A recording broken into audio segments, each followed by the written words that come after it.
Hello. What are you Yep, doing? we're here. We're good. I'm making a whole big empty recording here. I already That's pushed the fine. button and you're not That's saying fine. anything. That little bit is fine. I was just getting ready, making sure the OBS stream looks good. Let me zoom out here.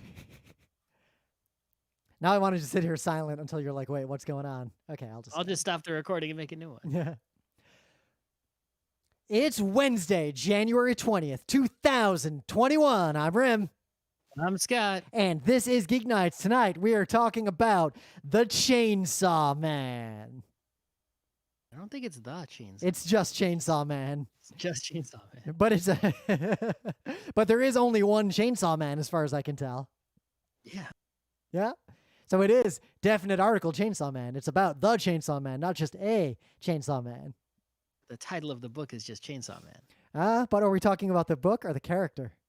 A book. That's true. So there is real news, and we're not going to dwell on this because read a book, read the news. But you didn't notice the actual inauguration happened. There wasn't some magic nonsense storm. Joe Biden is actually president. Like, that happened. Now we can start to make changes. The thing I want to point out to you, my news is, if you didn't watch the inauguration, I'm not saying you had to, but go watch. Boring. Yeah, go watch the speech that the poet gave, Amanda Gorman, during the inauguration. It is phenomenal. I would say two things. One is that we made it past 4 years of not good times. Yep, but a lot of people didn't. A lot of people did not. Yeah, do not roll into 2021 with the I Survived 2020 t-shirt, because a lot of people you're going to encounter know people who didn't survive. Or maybe you know people who didn't. Yeah.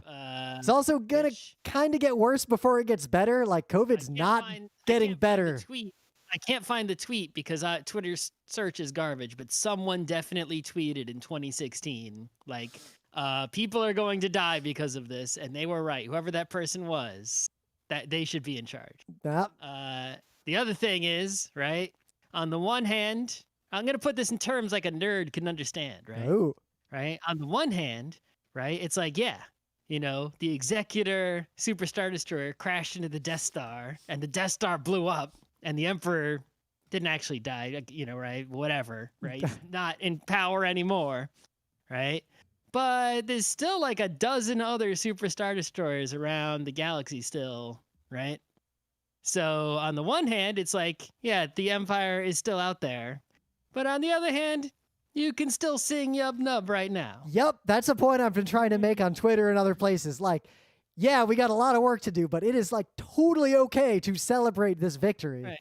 You can sing a Yub Nub, but just don't forget. Yeah. That was only one Superstar Destroyer. There was a lot more than that. I guess if you've only watched the movies, you wouldn't be nerdy enough to know that. There were so many of those. That was only one. So yeah. Yep. So in some animation news, I got a little bit of a geek bite. I talked a while ago about Hilda, which is a phenomenal, I used that word too many times already today, but it is a fantastic, like, top tier A+ animated series that's on Netflix, based on some graphic novels. Season 2 of it dropped, and we just finished it, me and Emily. And I'm not going to go too deep into a geek bite because, like, I don't want to spoil things. Like, you should just watch this. Everyone should watch it. I can't think of a single human. I know what it looks like. I've seen it. I just don't know what it's about. It's about Hilda, right? so the Hilda is the series. It's about a, like, pseudo-Scandinavian, like, maybe Swedish, like, pleasant town called Trollberg. Is it sort of like Heidi of the Alps, only 2020? Little bit, but it's more like 2021. So imagine a world where there's a lot of fantastical stuff just there, but it's totally normal to everyone. Like, why is it called Trollberg? Because there's fucking trolls outside the walls that turn to stone every day. But it's just like normal life. And Hilda goes off on adventures in this setting. And it's just sort of a fun, like, kid has adventures and deals with dark forces and usually comes out okay in the end. But with the twist that it's better than the average children's show that does this kind of thing, because the peril she gets into is a lot more perilous than you might expect. Like, it gets way more serious and dangerous than a lot of children's media tends to, even though that level of danger is what kids actually want if you ask them and not their parents.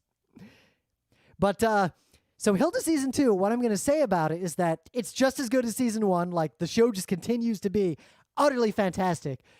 But the last episode looked like it was going to just be like a good season finale and end. And I could think, well, now I'll just wait for season 3. Something happened I didn't expect. The last episode of season 2 fades out, and then it fades back in and shows you something. And it shows you the terrible secret of space. It shows you the kind of thing that you'd see at the end of a VHS tape of an anime where you can't see the next season for a year. Dun dun dun. This is an Escaflowne level cliffhanger. What was that anime that was like a very short one? Only if like maybe it was an OAV. Oh, Combustible Campus Guardress? No, not that one. And it was just like these. I think I remember like people. There were robots and they had alien hats of some kind or something. Alien like, 9. I don't know if it was Alien 9 either, but it might have been. But there was stuff in the basically during when the credits played at the end of the last episode. Ridiculous stuff happened. Yeah, that was Alien 9. It's like, oh, all those characters died. Wait, what? What? Yeah, it was Alien 9. That's what we were thinking of. Let me Google it. So Yep, that was it. Yep. Sure. Alien 9 weirdly is like in my, like, it has a lot of brain space for me for some reason still, even though I read one volume of the manga and it didn't make sense. Literally what I just said is all that I know about it. Other than recognizing it and knowing crazy stuff happens during the credits, that's all I got. So yeah, the end of season 2 of Hilda, which it'll be a while before there's a season 3 because the comics have to catch up to where they can even make another season, is quite a cliffhanger, and I still haven't quite processed it. So watch Hilda. It is utterly amazing. But if you are not good with dealing with spoilers, watch all the way up to the second to last episode of season 2 and then just wait. Because if you watch that last episode, it's a spoiler that I was shocked by. It's a good spoiler. Whatever's going to happen in season 3 is going to be S rank, I think, because of this. But now I really want to know what the deal is with that thing that I saw. Terrible secret of space. Yep. And season 2 spent the entire time, season 1 didn't seem like it was going anywhere other than Hilda's way more powerful than she should be. But season 2 sort of has this thread of things aren't necessarily what they appear, or maybe the government is bad. We should look into that, but... Oh, you don't say. Yeah. So yeah. You don't say. Watch Hilda. I cannot stress this enough. This is one of those shows where I would universally recommend it to anyone, regardless of what else they might like. So something else I'd recommend to anyone, regardless of what else they might like. I do agree with that. But maybe not really, because there are some people for whom it wouldn't fly. People who are at least over the age of 18 in America. Yeah, there is a webcomic named Oglaf. We've talked about it on the show before. It is excellent, and it is rated excellent. And recently they had a Kickstarter to kickstart printing the physical Volume 3 compilation of the Oglaf comics, which... the Agloff website is actually somewhat painful to navigate, and they don't post their comics on other places because of the X rating parts, obviously, right? So they'll sometimes post a comic that has extra pages, and you have to click a different link to go to see those. If you just click next, you'll skip over different strips, because of the way the website is, and it's hard to keep up with it. They do come out rather consistently, so if you don't stay on top of it, you'll miss some. And I don't think I have ever failed to read an Agloff within a day of it coming out for years. I thought that too, but then I read these compilations, and there were several strips I'd never seen before in my life, right? Oh. And then also you hover over your mouse, and there's funny alt text on a lot of the strips as well, right? So, and those sometimes are funny, not usually, but sometimes. What was the first webcomic to do that? I don't know. That's a great question. Because I feel like that was even the early penny arcades had the alt text. It is a misuse of alt text, which is meant for accessibility and reasons, right? But whatever. Not so much. Not honestly, whatever. But anyway. But yeah, they put this Kickstarter out, and I said, you know what, I'll kick it at the level that gets me all 3 volumes, and then I can read through all of it again, even though I've read most of it from the beginning. I'm sure there'll be parts I didn't remember, or maybe I was correct, strips I'd never seen, I somehow missed them. And I'll catch myself up, right? Make sure I don't miss anything. And then I'll just keep reading it like I do, and then get volume 4 one day to, do the same thing, catch up and fill in the blanks. So yeah, first of all, these printed volumes are really great way to read Oglaf, much better than the kind of website. However, the alt texts are printed at like the side and the top of the page, right? And this sort of happened to me also with the Adventure Time comic, where they would put like a funny tiny line of text like outside the panels, like at the bottom of the page. Oh, yeah. I missed those at first. Like, I just didn't pay attention to them. It's sort of like a commentary on the page, right? And while those often contained awesome content that I was happy to get, it's sort of like you're reading these panels and then you stop to read this line of text, and it totally messes up the pacing and sort of like hurts my head a little bit, right? Not, like it's hard to read words, but it's just sort of like if I was reading only panels, I could like blitz through the whole thing, right? And just take them all in. But like, it's like I'm in panel reading mode. Like it's almost like having a car going 100 miles an hour, and then you hit the brakes and stop at a red light. And then you go to 100 miles an hour to read the next strip. And then you stop at a red light. I've always felt like especially if it's a commentary thing, like you should read the whole comic, and then whenever you read it again is when you look at that commentary. Maybe, but the thing is, all those alt texts only make any sense in the context of you just read this comic, now read this alt text. No, I mean, you read the comic again, but that like the second time through is when you also stop and read all those bits. Right. This is as opposed to, say, something that does it, I think, much better, which is like Watchmen, where you read the whole comic, and then there's some non-comic part that you read separately, right? I feel like we had to admonish a lot of people for not reading those like bits between the drawn parts of Watchmen. There are a lot of nerds who just don't read those at all, which is, I think, way bad. But it's like in Watchmen, you're going from 100 miles an hour to stop once, right? You get that feeling one time, and then you read the text, right?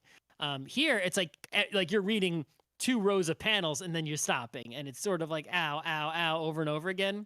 And I think maybe, I might have been happier just not reading those alt texts, because like I said, only some of them were actually kind of funny. The comics are all great, right? It's like the comics are all like A+. But the alt texts are just sort of like, they weren't that necessary. I could have just read all the, if I read it again, I would just skip all of them and read the panels only. Yeah, because one thing about Agloff is they're not like particularly funny like they are on some comics. That's true. Yeah. Anyway. But yeah, if you are, talking about like webcomics, right, and quality level, like Oglaf is actually, of the webcomics I've read in my life, which is quite a few, I think it's pretty high ranking in terms of... Right, in terms of like, its current level of funniness compared to every other webcomic I read, I think it's the funniest webcomic I read right now. It might be like a top 10 all-time webcomic period. Oh, right? easily. It's sort of like underrepresented in terms of, its popularity. I don't know how popular it actually is, but in terms of its, how much praise it gets, I think it's lessened. And because of its X-rated nature, it's like they're not like, tweeting out and stuff, right? Even on their Patreon, it's like, yeah, they only put other stuff on Patreon. They don't put, certain things on there, right? Even though Patreon is a history of being full of porn. I just wish there were an OnlyFans. If there was an Oglaf OnlyFans, I would make an OnlyFans account. I think I might too. It is a shame that it's hard to like make a space for adult content that isn't just gross, like just generic content of any kind that happens to also include these sexual and mature themes. That is not necessarily pornographic. Oglaf isn't regular old porn. It's not like Fritz the Cat kind of situation. It's not a anime porn game on Steam situation. It's just like there'll be a joke that's about D&D, but that joke may involve a penis because penises are funny. It's funny comic that would be in the Playboy magazine without the rest of the Playboy magazine. Right? It's like just tear that comics page out of the Playboy magazine and have it on its own situation. And also it's better than anything that was ever in a Playboy magazine. And yeah, that's what Agloff's all about. So if you missed the Kickstarter, but you can still buy the books on Topetico, and I'm sure there'll be a Kickstarter for Volume 4 someday. So Some point I should get those books, but I've been reading it online for so long. yeah, I'm pretty sure we've talked about Agloff on the show before, but reminder, Agloff exists. Pretty sure we straight up reviewed it at one point. We may have, yeah. We've definitely done webcomic shows, so Yep. I'm sure we've talked about it on those. But anyway, things of the day. What do you got?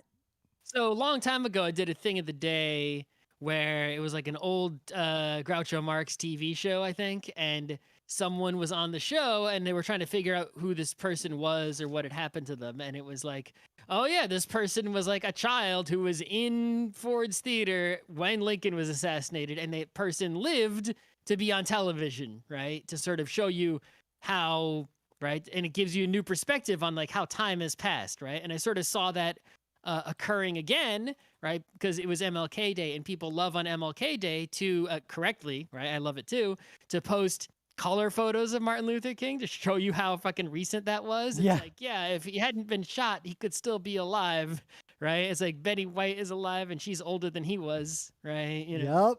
that sort of thing. And yet that same phenomena came again with a YouTube video I saw linked. And this YouTube video is from 1958. I guess 50s TV is like the perfect time for this sort of thing because, you know, in the 50s, there were still people alive from the 1800s, yet television existed, right? And that's sort of, and if any of them appeared on television, that sort of bridges that sort of time gap, right? It messes with you. But yeah, here you have the author of Brave New World, Aldous Huxley, being interviewed by Mike Wallace for 28 minutes on CBS, right? And the things I want to say about this are you know, Aldous Huxley was right about a lot of things and wrong about a lot of things. It's not some like perfect genius person. Neither was, you know, Orwell. And I think the truth is, you know, some combination of the two, right?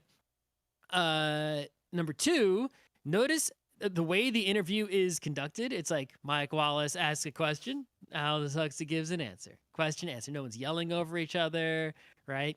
The questions are actually like, you know, they're talking with some amount of depth. It's more like what you get in a podcast in 2020 than what you get on television. I got to say, in general, 50s and 60s interviews are some of my favorite content compared to later interview styles. Yeah. And I think, you know, the first set of questioning in this interview, he asks him about like, you know, hey, what's like hurting freedom in the what are threats to freedom in the US and the world that you believe exist? And I think he somewhat wrongly talks about overpopulation, right? But then somewhat correctly, mostly correctly, talks about, you know, technological threats to freedom, which we have seen being very right. So this is worth 28 minutes of your time, I guess, right? I'm definitely going to watch this like right after we do the show. But also, I want to say, if anyone knows, right, because the YouTube algorithm has been actually quite bad at recommending more of these to me, even though I've watched all the ones I've can find. I think you sort of have to know they exist. Right? Did you watch the Salvador Dali one? I've seen Dali, yes. But yeah, if anyone knows any more, like super old TV interview with person you think would, you know, who you would think wouldn't have been on TV, right? You know, kind of thing. Let me know. I can make more things of the day, or just enjoy watching them. Maybe we should make a YouTube playlist. You know, something. I've been a fan of the YouTube playlist lately. I find that helps me tune my own algorithm, and also it lets me like bucket types of content that I want to share with other people instead of just going to my own likes. Right. Also, archive.org. Right. Good for this sort of thing. The other thing I want to point out is that I did go through the effort to confirm that this was real and not some sort of deep faked thing. If it was a deep fake thing, goddamn, you did a great job of posting stuff all over the internet to make me believe it was not a deep fake thing. But the second thing I want to say is we should make a deep fake thing along these lines. Yeah. If we can make it as good as this black and white, we don't even need color. We can make a black and white low res video, right? And voice act it. or use some sort of AI on like samples of Mike Wallace's voice to get one half of it. Yep. Right? And all we need is audio of someone else's voice. So we can find like a person who didn't live long enough for TV, but has a lot of radio and get their voice, right? Use AI to then, type text and have it speak like them. The worst thing is though, well, one, we could get them to then promote Geek Nights from the 50s. We could do this. I was gonna say, I'm like, they'd be dead. We can't get them to just drag that corpse out of the earth and get it to sell some products. But I'm saying let's make deep fakes of old public domain people, right? I think our code of ethics would be we'd only ever make them say true and righteous things. Obviously, it would be, who knows what we're gonna make it say, but the point is we would not be evil, right? We would put the hint there, right? We wouldn't actually try to deep fake it. We would be like, yeah, this is fake, y'all. Right? You know what the bigger danger to us is, you and me specifically, is fake. It would be obviously fake in the way that War of the Worlds is fake, talking about old radio. Right? Yeah. No, I'm thinking more that we've been podcasting longer than almost anyone has been podcasting. Oh, you want to deep fake Scott Rim? I think it would be, with the data set that exists, it would be pretty trivial to train one of those deepfake audio algorithms to get both of our voices perfectly. I think that is correct. Anyone could do that with our Creative Commons licensed MP3s that are freely available on the internet. Yeah, I welcome you to do this, just as long as you never make me or Scott say Nazi shit. Please do this so that way... plausible deniability. If Rim decides he wants to bail, I can make like a podcast and just type what he's saying. Same if Scott decides to bail. The problem, what if we both bailed and the AI just starts making Geek Nights forever? It's just like, I was biking to work today. Were ya? I just shaved with my safety razor. Also, I could, for example, you could go to a convention. I could just type what I was going to say. And the deep fake me on the video screen can just do my part. I don't have to go there. Man, anyway. I just miss going to conventions. So anyway, my thing of the day. There's an 80s manga that was also an 80s anime that I doubt any of you have seen, called Ginga Nagareboshi. It's about dogs. It's about dogs. It's about a bunch of dogs. Is it like What's Michael, which is about cats? So it's about a bunch of dogs who go off to fight this really powerful bear, but it's like What's Michael? But it's like a war movie, like a war story, but it's just dogs. Penguin one, like the Penguin War one. Yeah, except they are just dogs. Like there's no, like they're dogs dogging. Okay. I think I may have actually, now that you describe it, I may have seen some like images of it. You've probably seen images of it, but like you've probably never read it or seen even 1 second of the animation. I never had either. No. So our friend Judith pointed me, because this is up Judith's alley. Like dogs doing this kind of thing. Like that's, like there's weird manga that only I'm into. This is a Judith thing. And Judith pointed me at this YouTube video. And this YouTube video is a condensed version of the musical stage show that was put on very recently that is an adaptation of this manga. Is it like cats, only dogs? Yes. Plus war? It is a bunch of hot guys dressed up as like basically dog furries doing this musical.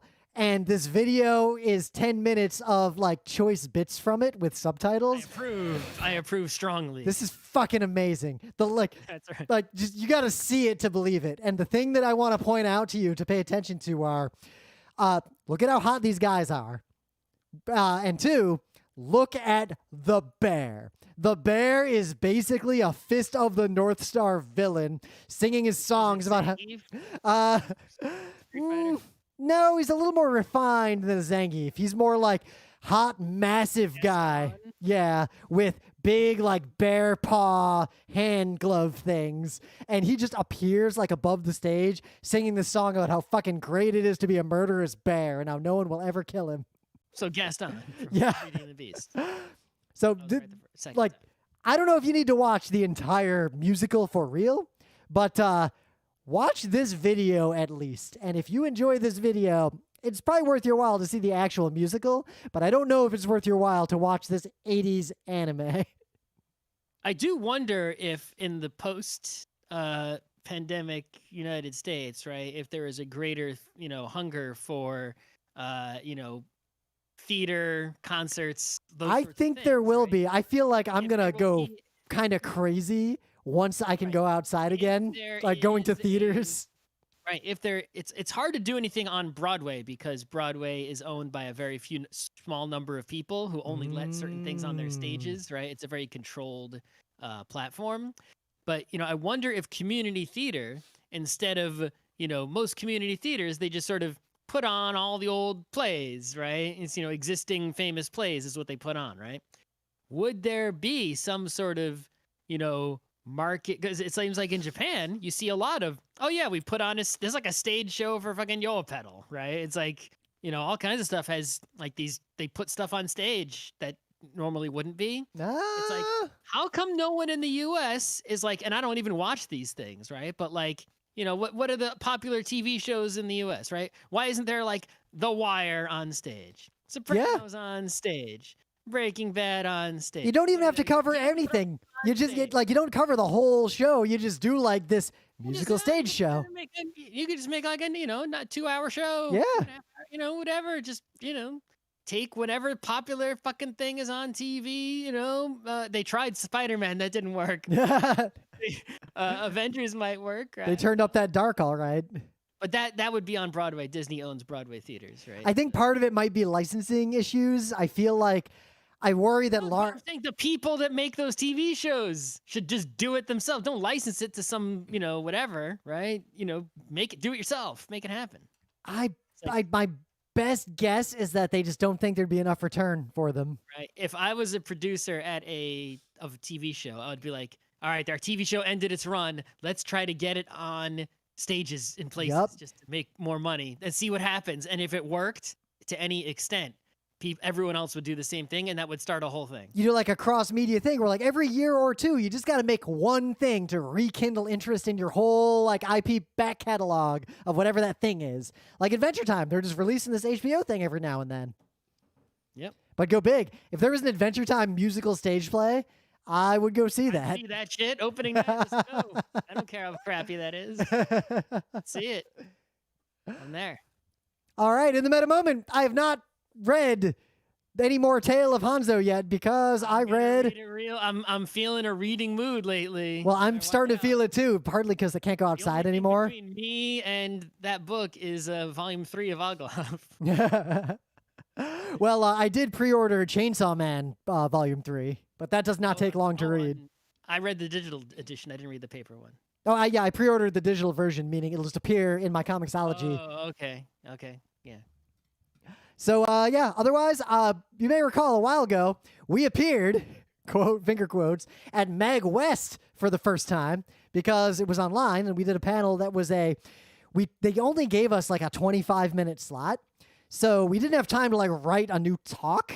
So we took that old like hour-long Play Dirty to Win, and we tried to do it as condensed and like fast as possible. I almost think this version's better in that it's more usable and practical if you just want to win, because it's literally just do this, do this, do this, do this, trust us. So,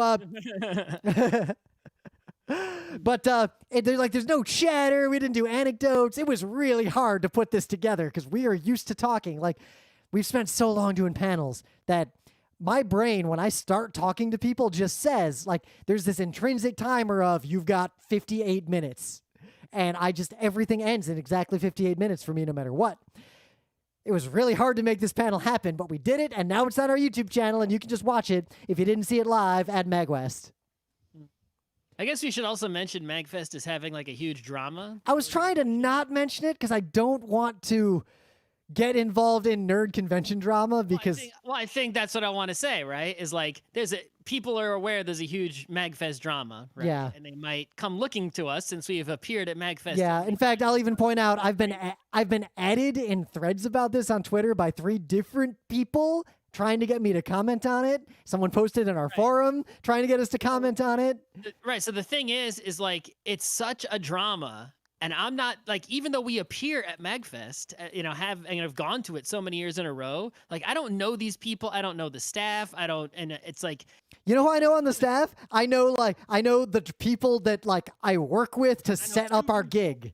right, the people and the person in the mages department and the person in the panels department. That's it. Yeah, because we are hired guns. We are brought in to do talks. We have one friend who is on staff who hasn't told us anything. Yep.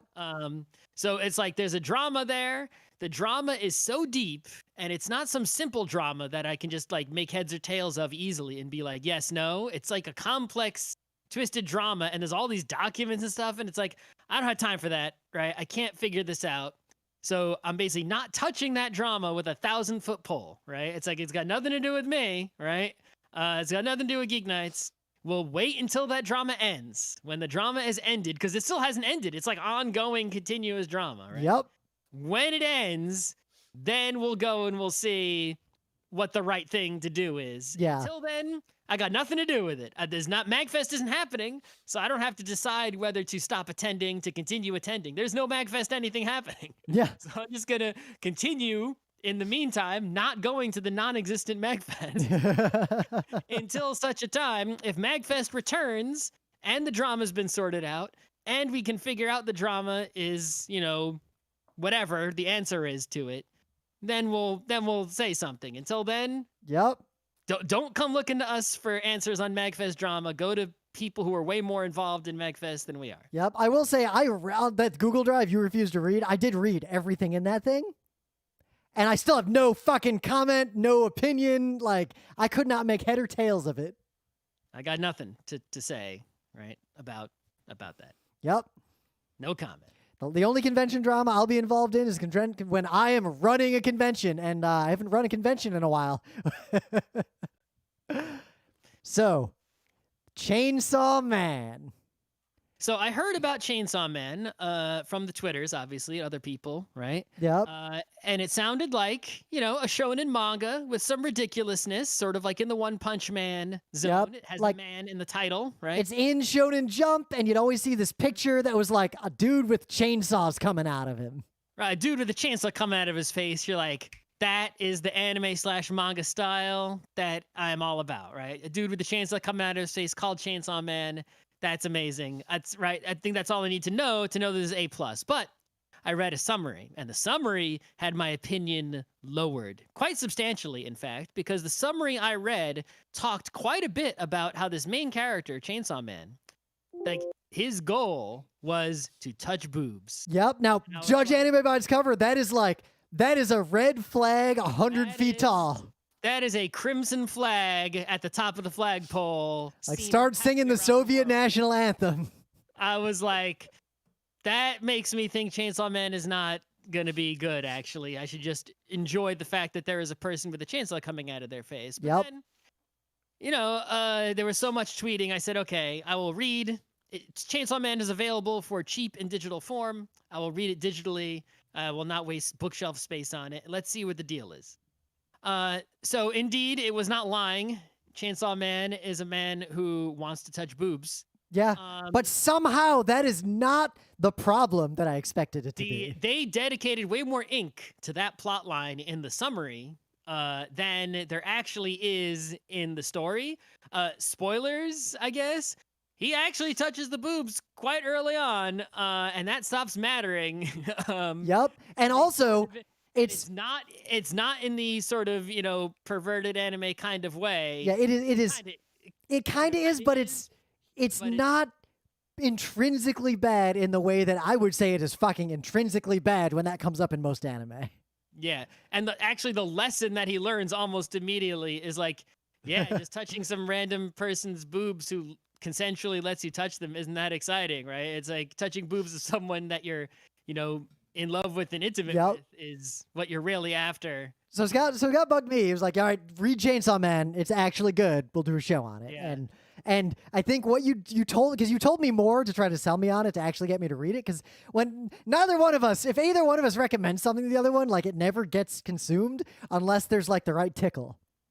The tickle was we're doing a Wednesday show on this. You better read. No, the tickle you gave me was cheap and digitally available. You said something to the effect of, wait till you find out the deal with the gunman, like gun demon, as opposed to chainsaw man. And That's right. when I got to that point, I went from thinking this is good to thinking this is like legit good. Like that was a moment when once I learned the deal with the gun demon, I'm down for whatever the hell happens in the rest of this manga. But yeah, the story is plot summary, right? It's a world of humans, much like our world of humans in Japan, right? I guess, right? Because it's a manga, and there are demon/devils, right? And Yeah. they are a lot like how sort of like a polytheistic culture will have like god of this, god of that, god yeah, of this. there's a demon of like a devil of like everything. There's a demon or devil for everything, right? Demon or devil of swimming pools, demon or devil of television, demon or devil of forks, whatever it is. And of course, there's a demon/devil of chainsaws. Yep. It's just one of the things. And I guess how powerful a devil is depends. It's a lot like Rim's Forgotten Realms. Yeah. How many people believe in the god gets stronger, right? I am amazed that you remember that much about the theology of Forgotten Realms. You've gone on about it. How long? For how many years? To be fair, that is in fact true. So, if people, something like television would be a very powerful demon indeed, right? But chainsaw, I mean, it's powerful because it's a fucking chainsaw. But how much do chainsaws take up the mind share of human society? Yep. Not a very powerful, large demon when it comes. But at the same time, if you encounter a chainsaw directly, you're probably afraid of it if you're not a master of chainsaws. Indeed, you are. So, what happens is this poor, sad kid encounters the chainsaw demon and somehow merges with it, which is, I guess, sort of like the plot, right? Yep. To become the Chainsaw Man, fucking literal chainsaws just coming at him. There is a pull cord in his chest. If he pulls it, he transforms into the Chainsaw Man in a bloody mist. Like it's just horrific and amazing. And he's actually quite powerful, and ends up, right, that there are these demon devil hunters that are sort of part of the police, right? And they go around stopping demons and devils, but they also have sort of demon devil people on their team to help them, right, fight demons and devils. Yep. Sort of keep them under control, right? So he becomes sort of like, a tool of the police, right? They sort of have him on a metaphorical leash, right? And use him to fight other demons and devils. And then you get into the sort of structure of the manga, right? It's like, there's going to be a demon or devil causing trouble. The police, along with Chainsaw Man, go out to deal with it. Yeah, the AD police go and can't deal with it, and then they call in this special government squad. Exactly. And they do this over and over again, and each one they encounter is a different one that provides a different challenge to them. And it's not always just some combat challenge. It's really interesting kind of things happen with different kinds of devils doing weird shit. In almost a Junji Ito-esque. That's a good way to put it. They are very non-human. Yeah, there's a lot of weird shit with each devil they got to deal with. And then along the way, character development happens for all of the characters, the main ones being, of course, Chainsaw Man and the other members of this police group. Yep. And then, of course, they're building up to the head boss, which is the gun devil, right? Because guns are such a thing for humans. The gun devil is just like ridiculously strong. It makes a big point. Like, there's a mass shooting in the U.S. The gun devil spawns and starts fucking murdering like everybody when it appears all over the world. So there's also the societal message about gun control, which is a big deal coming from Japan, where guns are heavily restricted versus the rest of the world. Now, normally I would like this is the kind of setup that would just be like a kind of boring shonen fighting show, or fighting manga. But as Scott pointed out, the fights aren't fights always, and not at all. They tend to be pretty quick, or if they're long, it's because like real plot stuff is happening. Yeah, some of the longer ones sort of get into an almost Death Note-y situation. Like, yeah. What do you do about this devil? What's he doing? Why did we go up the stairs and we're still on the floor? Yeah, the bit in the hotel. That's what I was thinking of, where the little blobby guy goes by and they're like, well, killing that devil didn't do anything. yeah, let's solve the riddle of this devil, right? So it's like not every devil is the same kind of challenge. It's almost like a video game where it's like, well, this is a puzzle part, and now this is a combat part, and now this is a, different kind of. You're like it's a different genre almost for each Uh, devil. How they get, what how the conflict is shaped. so The other thing is that artistically, right? It's very good, shonen manga artwork, right? yeah, But whenever the Chainsaw Man fucking cuts the shit out of some devil, there's like an incredible Blade of the Immortal, like 2-page splash image, and these are just like fucking incredible. And I ended up staring at those for like a long ass time. yep. whenever they You turn the whenever they page and happened. you're just like, ooh, Chainsaw It's Man. like the Chainsaw Man just fucking like when he chainsaws, it's like, oh baby. So yeah, it's like those are just really fantastic, and they have you wanting the Chainsaw Man to chainsaw somebody just to see another one. And the artist, I'm sure, is like, please, writer, don't let's go longer without having to chainsaw another one of those. It took me like a week.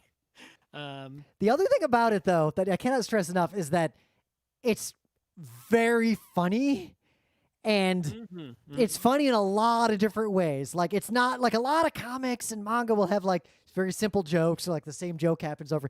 This is just funny in like surprising random ways. But the two things that stand out to me very early that I laughed out loud was in the very beginning when he fights like his first devil. And the way the devil talks to him is like a shitbag 13-year-old internet edgelord. Yep. And the second part that made me laugh out loud and made me decide that I love this comic is specifically when the one cop who doesn't like him is like beating him up and like, yeah, you can't be one of us. Like, just go run away. And then you turn the page and he just starts wailing on that guy's dick. He knees him in the nuts and then starts kicking him in the nuts over and over and over again. And it's this whole bit about how the crotch, when I fight guys, I only aim for the crotch. And you get multiple pages of this. Yeah, it's sort of the same vein of humor as like One Punch Man, but more mature. Definitely like an older audience a little bit, right? Yep. Maybe kind of the same, but it definitely, I guess, it just feels it has a I don't know, a different target. It's not exactly the same. There's something else about it. Yeah. Well, it's kind of like a lot of I the. guess it's less cartoony, slapsticky. I don't know. Yeah, like it's weird. It's a little slapsticky sometimes, but it's always in this like kind of brutal, violent way. But it always centers back on how like the main character is kind of a like dirtbag piece of shit, but you also kind of can't blame him for being that way, considering how he grew up. And you see him trying to improve himself bit by bit, but always from this starting point of being this kind of dirtbag piece of shit.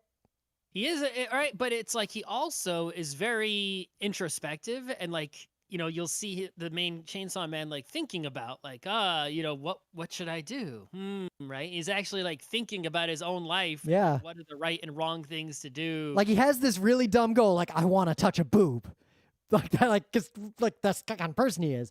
But the whole time he's thinking like, oh, what does this mean? Why do I want this? And I don't know, it's very interesting to read like his inner monologue in the context of the story, but then outwardly his interaction with other characters will just be hilarious. I also like the main girl, the cop who like runs the whole division. There's something up with her. Mysterious. Reminds me of in Eccentric Family, the girl that's the bad one. Oh, Ben 10. Yes, reminds me of Ben 10. Yeah. A lot. Kind of mysterious, like tells people what they need to know, but clearly is omitting something. Yeah. Also, in Pat Labor, there's I forget her name, but there's the one that's used in a meme all the time, where like she shows up at the airport and it's like business or pleasure, and she's like combat. Yeah. That character in Pat Labor is very similar to that one in Chainsaw Man. Also, same kind of character. So yeah, as long as you're down for some ultra violence from a living chainsaw. Yeah, I think if you're the kind of person who takes those ridiculous ideas that are in manga and anime every so often, right? Guy who punches someone and they explode, sniper who always hits someone in one shot, guy who punches can beat anyone with one punch, You know, any of those sort of ridiculous ones. Chainsaw Man is the latest in that line. You know, a Death Note, right? It's always some ridiculous thing. This is the latest in that line of ridiculous premise shonen mangas. And it's a good one. Yeah, I'm gonna keep. I've read 2 volumes of the manga. You can just get it on like Amazon or Comixology I or would whatever. recommend getting digital editions, or if you really want paper editions. The check out first 3 digital. chapters are just free to read on Viz, so you can actually read a good chunk There of you it go. to decide if Yeah. this is your bag or not. That sounds like a great idea. And you'll get well past the nut shot that I was talking about. Yep, and you will definitely see the Chainsaw Man chainsawing in those first 3 chapters for sure. Yeah. You know, but the proto chainsaw demon or devil actually It's remind really cute. You want Pachita. I do want a little plushie of that, but also kind of reminds me of. It's hard to say anything about this without spoiling it. The Thing in Decadence, the little pet in Decadence. Being very vague there for a reason. If you haven't seen Decadence, watch it. Yeah. We reviewed it not too long ago. It's definitely, you know, got that great combination of cute but also powerful and evil. Yep. But is it really evil? Because it does the right thing. It's just a cute little guy. Kinda. Yeah. Sort of. I mean, it is a devil. I mean, that's probably going to be a plot point at some point, right? I get the impression that devils, like, they're not necessarily bad. Like, there's definitely an undercurrent of they're not all necessarily bad, and they're all sort of devil. Yeah, but they're driven by There's like a question about the, like the girl devil that he meets, that they kind of partner together. You see, like, you get his inner monologue, but you don't really get these other characters' inner monologue. But you can sort of infer from the way he is that if you look at those other characters, if you understand what they're trying to achieve and what they care about, even the weird things they do seem to actually make a lot of sense. And they're almost trying to do the right thing. They just have like weird views on morality because there's this undercurrent of the world is a late capitalist hellhole. Like, the only reason he's even in this, like, the main character even is the way he is because the mafia is going to murder him unless he kills devils for them because of late capitalism. Yep.